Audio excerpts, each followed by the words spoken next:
नमस्कार दोस्तों, मैं संचित तिवारी आपका एसटीएस अकेडमी में स्वागत करता हूं। दोस्तों, एसआईआर प्रक्रिया से लेकर मीनाक्षी नटराजन के केस तक ये चुनाव आयोग जो भारत का चुनाव आयोग है बहुत चर्चा में रहा है। इससे हो सकता है कि आने वाली परीक्षाएं जो कि लोअर पीसीएस, यूपी पीसीएस और बिहार पीसीएस के प्रीलिम्स एग्जाम होंगे, तो उसमें आपको क्वेश्चन के रूप में बनाए जा सकते हैं इसके प्रावधानों के ऊपर। तो इसलिए आज हम चुनाव आयोग के बारे में कुछ अहम और महत्वपूर्ण प्रावधान पढ़ेंगे और जानकारी आपके साथ साझा करेंगे। दोस्तों, भारत का चुनाव आयोग का गठन 25 जनवरी 1950 को किया गया था। किस दिन को? 25 जनवरी 1950।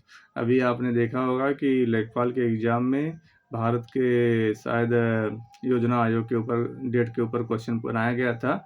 इसलिए हो सकता है कि यूपी ट्रिपल एस सी इस बार चुनाव आयोग के डेट के ऊपर, गठन के ऊपर क्वेश्चन बना दे। तो कौन सा डेट है? 25 जनवरी 1950। और भारत के संविधान में भारत के संविधान के भाग 15 अनुच्छेद 324 से लेकर 329 तक चुनाव आयोग के बारे में प्रावधान है। दोस्तों, भारत में चुनाव लड़ना, वोट देना ये सब विधिक अधिकार है, मौलिक अधिकार नहीं है। आपने मीनाक्षी नटराजन का केस अभी हाल फिलहाल में जो कि बहुत अखबारों में रहा होगा, उस पर आपने देखा होगा कि चुनाव आयोग के खिलाफ मीनाक्षी नटराजन ने रिटर्निंग ऑफिसर के कार्यों को देखते हुए जो उन्होंने रिटर्निंग ऑफिसर ने उनका जो कि नामांकन रद्द कर दिया था। हालांकि हम उस केस में डिटेल में नहीं जाएंगे, बस इस केस से जाएंगे कि सुप्रीम कोर्ट ने क्यों उनके किस संविधान के अनुच्छेद के किस अनुच्छेद के अंतर्गत उनकी याचिका को खारिज किया था।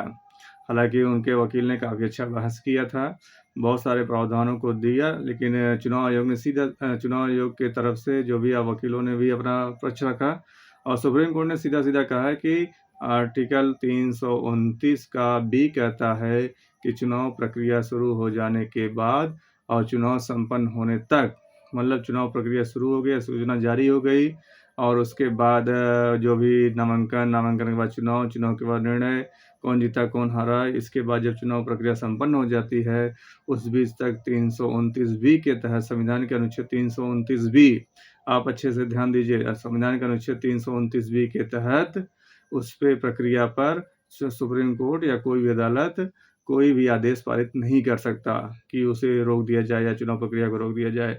और तो दूसरा और एक महत्वपूर्ण है जानकारी आपके लिए है कि हाल फिलहाल में विपक्ष के सांसदों ने चुनाव आयोग के आयुक्त ज्ञानेश कुमार को हटाने के लिए एक प्रस्ताव लाया था कि इनको हटा दिया जाए, जिसको कि लगभग महाभियोग की तरह ही लिया जाता है।